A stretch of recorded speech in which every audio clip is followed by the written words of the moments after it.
റസൂല് പറയുന്നുണ്ട്, ജൂത ക്രിസ്ത്യാനികളെ ചാണിന് ചാണായി മുഴത്തിന് മുഴമായി നിങ്ങൾ പിൻപറ്റും. അള്ളാഹുവിന്റെ റസൂൽ സല്ലല്ലാഹു അലൈഹി വസല്ലമയുടെ പ്രവചനമാണ്. അത് പുലരാതിരിക്കോ? അത് പുലരുന്നു. അതിന്റെ ഒരു കാര്യം ഞാൻ പറയട്ടെ, ഞാൻ പൊലിപ്പിക്കാൻ പറയുകയല്ല. എൻ്റെ റബ്ബിനെ സാക്ഷി നിർത്തി, കരുണക്കടലായ റബ്ബിനെ സാക്ഷി നിർത്തിയിട്ട് പറയാം, അള്ളാഹുവിനെ സാക്ഷി നിർത്തിയിട്ട് പറയാം. ഇന്ന് മജ്‌ലിസ് കഴിഞ്ഞ് ആ തിരുവനന്തപുരത്തുകാരോട് സംസാരിക്കുന്നതിൻ്റെ ഇടയിൽ ആ ലിസ്റ്റിൽ അവിടെ എഴുതി വെച്ചിട്ടുണ്ടാവും, ഒരു നീല ടർക്കിയിൽ പൊതിഞ്ഞൊരു കുഞ്ഞുവാവയെ കൊണ്ടുവന്നിട്ടുണ്ട്.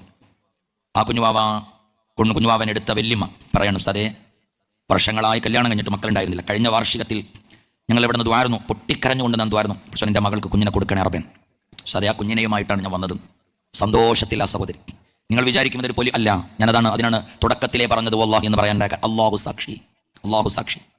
കാരണം അത് നമുക്ക്, ഞാൻ പറഞ്ഞില്ലേ, ഇത് ഒരു വ്യക്തിയുടെ അത്ഭുതമേ അല്ല. വലിയുദ്ദീൻ ഫൈലി എന്ന് പറയപ്പെടുന്ന ആള് നിങ്ങളെങ്ങനെയാണോ അങ്ങനെ തന്നെയാണ് ഞാൻ, അല്ലാതെ ഒരു വ്യക്തിയുടെ കറാമത്തോ അത്ഭുതമൊന്നും അല്ല ഇത്.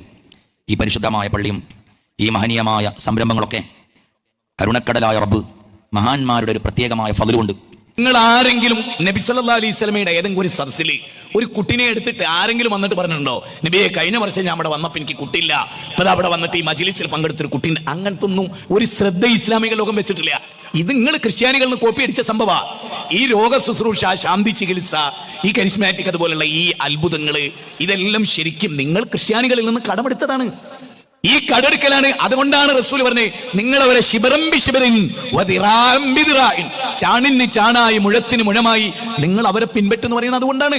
നിങ്ങൾ ഇതിലിപ്പൊന്ന് കേട്ടു നോക്ക്, നിങ്ങൾ മനസ്സിലാവും. നൽകിയ സാക്ഷ്യമായിട്ടാണ് ഇവർ വന്നിട്ടുള്ളത്. 2010 ഇവരുടെ വിവാഹം നടന്നത്. 2016 ആയപ്പോഴേക്കും 6 വർഷമായിട്ടും ഇവർക്ക് കുട്ടികളില്ലായിരുന്നു. കൗണ്ട് വളരെ കുറവായതുകൊണ്ട് കുഞ്ഞുങ്ങൾ ഉണ്ടാവാൻ വളരെ ബുദ്ധിമുട്ടാണ്. അത് IVF-ലോട്ട് പോകുന്നതാണ് നല്ലത്. ആ ഡോക്ടേഴ്സ് ഇവരെ ഉപദേശിച്ചു. അങ്ങനെ ഇരിക്കുമ്പോൾ ഈ സഹോദരി ബ്ലെസ്സിംഗ് ടുഡേ TV പ്രോഗ്രാം കാണുന്ന ഒരു വ്യക്തിയാണ്. ജനുവരി 9 ഇവിടെ ഇതുപോലെ ഒരു ബ്ലെസ്സിംഗ് ഫെസ്റ്റിവലിൽ വന്നു. ഡാമിന്റെ അടുക്കൽ ഈ ഒരു വിഷയം പറഞ്ഞ് അവർ പ്രാർത്ഥിക്കുകയും ചെയ്തു. രണ്ടുപേരുടെയും തലയിൽ കൈവച്ച് പ്രാർത്ഥിച്ചു. അവരിങ്ങോട്ട് പോന്നു. പ്രാർത്ഥന കഴിഞ്ഞ് 1 ആഴ്ച കഴിഞ്ഞപ്പോഴേക്കും അശിക്ക് മനസ്സിലായി താൻ പ്രഗ്നന്റ് ആണെന്ന്, ക്യാരിയിങ് ആണ്. 1 week. യെസ്. വീണ്ടും പല ചെക്കപ്പുകൾ നടത്തി 5ാമത്തെ മാസം ഒരു സ്കാനിങ്ങിന് ശേഷമാണ് ശരിക്കും ആശ താൻ ക്യാരിയിങ് ആണെന്ന് വിശ്വസിച്ചത് തന്നെ. കർത്താവേ, കൃത്രിമ മാർഗങ്ങളൊന്നുമില്ല, അവരുടെ മടിയിലേക്ക് സുന്ദരിയായ ഒരു പെൺകുഞ്ഞിനെ കർത്താവ് വിട്ടുകൊടുത്തല്ലോ. ഇതുണ്ടോ? മാത്രമല്ല, നിങ്ങൾ ആലോചിച്ച തലേ കയ്യച്ച് ഒരാഴ്ച കൊണ്ട് ഗർഭിണിയാണെന്ന് തിരിച്ചറിയാനുള്ള വല്ല കഴിവുണ്ടോ ആർക്കെങ്കിലും?